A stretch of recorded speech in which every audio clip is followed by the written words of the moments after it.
Hello and welcome to another video. So today we're taking out a portal deck. This one does main Silva, which is a wonderful card. I'm actually very happy with how it performs, even with the way its ability works. So it's a great card to use. Also, Portalcraft, not a card I've used really at all, mostly just used him as fodder, but definitely has a nice bit of versatility added with these golems, which I would like to be able to test out a little bit more in the future. But the star MVP of this video will be Neapolitan Entity. Do look out for that in the last game that we're going to look at, and everything else really just synergizes nicely with this deck. I mean, Silva and all the artifact generation fit well together and really helps out. Substitution can work well with Silva as well, as your puppet can easily trigger it. Triple Silva plays are very easy to pull off. The only trouble I really had is if you brick. In the case of not having a 3-play point follower that you can take advantage of to use Silva in the early game, it can really be a detriment to the deck. Otherwise, it does fairly well against everything and has a reasonable matchup against everything, with probably Haven being one of the harder classes to beat just purely because it heals up so hard. Everything else is pretty much 50-50, at least with what I've used this deck against so far. So we're going to get right into it and check the deck out. So I have found that this deck works best aggressively, so going up against Dragon, you definitely want to play the aggressive card. If you do play the more passive playstyle, you will most of the time be beaten, which is a little disappointing. So we do start off with the Mecha Wing Swordsman, Seraphic Blade, and Portalcraft. We do drop the Seraphic Blade because there is not much in Dragon that I want to target in the early game as a 2-drop. Everything else is usually pretty easy to beat.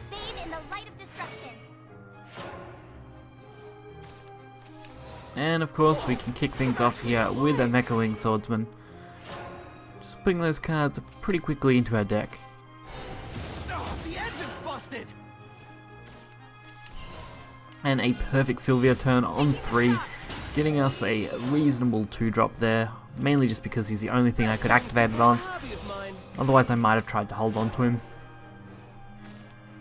Then a nice lineup into our Iron Torch Fighter and a little bit of damage here. So that 1 damage to face plus the 2 from the fire gives us a nice setup. Does make this game go very quickly. If they do decide to use their Moon and Sun though, they're going to try and recoup that 1 damage while at the same time taking control of this board as best as they can, I guess. But we're going to very quickly stock our hand up with artifacts. Not that there was too much to pull, as all we had was the Mecha Wing down, but that is enough to at least secure us a couple to use. Dragon Lifeblade this time, looking for that ramp. Dragon really ramps hard now. I do have plans to do a Dragon video, I just really need to work out how I want to build the deck. And we get our Desex on curve pretty much perfectly, set up nicely to keep our acceleration, analyzing, and mystic. Couldn't ask for a better setup on that. Dragon's Foresight, it's a really nice way to pull what they want. And a fair Tsukuyomi. Welcome to the world of endless gloom. To the depths of the abyss. Although from here we are going to very quickly stock our board up. So with an Acceleranium, a Mystic Artifact, and just a little bit of draw power, we can turn this into a very good hand. So extremely quickly we stock this board up, and we dump everything we're kind of not going to need. So whether our opponent can deal with everything, that's the real question of this. Now we can pretty much flood our deck with artifacts. And I do try and avoid getting out of resonance, as I do want to be in resonance to take advantage of this completely, but with a nice Evo and with what we have on board, we should easily be able to drop them below 10 health, which will make this game very quick to clean up afterwards, but our opponent does end up conceding. We would have had them at 7, which with the 1 guaranteed from attacking could have been very easy to win. Following on from that game, we actually have a match against Bloodcraft. Bloodcraft is meant to be doing pretty well this expansion so far, at least from what I have seen go down. Although I don't think it's on the same level as where Dragon and Haven are currently sitting, but it's definitely doing okay. And we'll see as the weeks go on. I mean, usually the first week and a half is when the meta decides to finally settle in. Those first few days are always pretty crazy and hectic, which is when we get these videos, so Expect them to be pretty full on. But then once we clear the first week or so, you will see the meta settle down until some changes happen. And right now we just get to secure this board a little bit, just kind of going for it. Blazing Sapphire, not a big surprise. That seems to be a very popular card, allowing them to both have some draw options and some destruction options.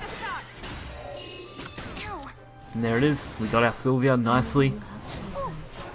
Definitely one of my favourite Portalcraft cards, by far, so far. Bewitching Sister, definitely a card I thought would do well, and as you see, it is being played here. We do get our chance at our own Icarus, and a nice little bit of draw. This is going to set up our Desex pretty nicely with these Hamlins, as even just biofabbing on one of these will allow us to play every single artifact that we draw from here on. So our Desex Machina is going to have a crazy turn when it gets to drop onto the board. And of course we've lined up our Resonance perfectly as well. As long as we don't affect that Resonance so far, we should be fine. All we're going to need from here on out is to build up this board. And Parkless does give us some nice options.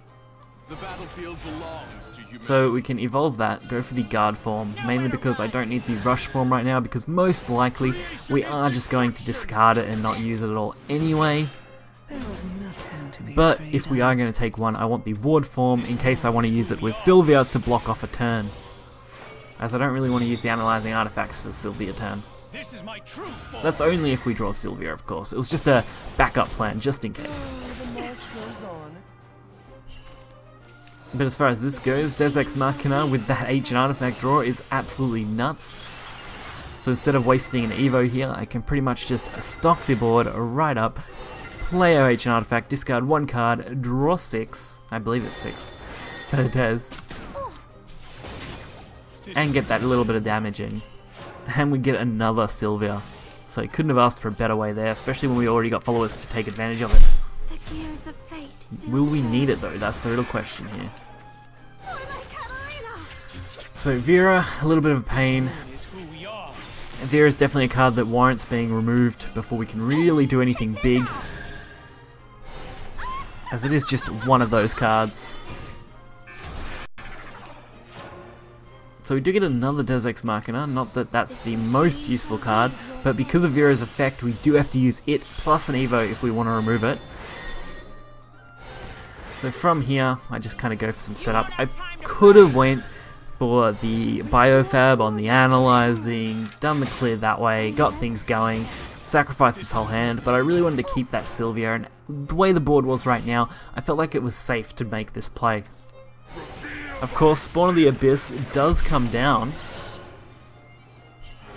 but our top deck skill there, Neapolitan Entity, blocking out this spawn, I said it was an MVP, and it really does help. So I do get the chance just to use Sylvia as a 6/5 ambush, because really next turn, doesn't matter what they play, the odds of them killing me were very, very low. They would have needed their ambush, their banish, sorry, and then they would have needed more storm damage to really end this game in their favour. So definitely one where we kind of cleaned up nicely. So I do think Portal has some very solid cards now, and I like how this deck is structured. The 2 Seraphic Blade do well, especially if you do get stuck in those Tenko matchups. We do need to get rid of Tenko Shrine. Having 2 of those works out very, very well. Everything else I felt was pretty warranted in this deck, except this guy. I think if I had to maybe drop any card, I would consider him, but I definitely need more playtesting first before I did such a move. Otherwise, everything else actually feels really comfortable, even though we're only running 1 Iron Forge and 2 of most of the other artifact cards other than Mage Steel Iron. It's definitely a deck that I can feel myself getting very comfortable with and playing for a very long time. So if you did enjoy the video, hit that like button and subscribe. As always, deck list will be in the description below, and I'll catch you guys next time. See ya.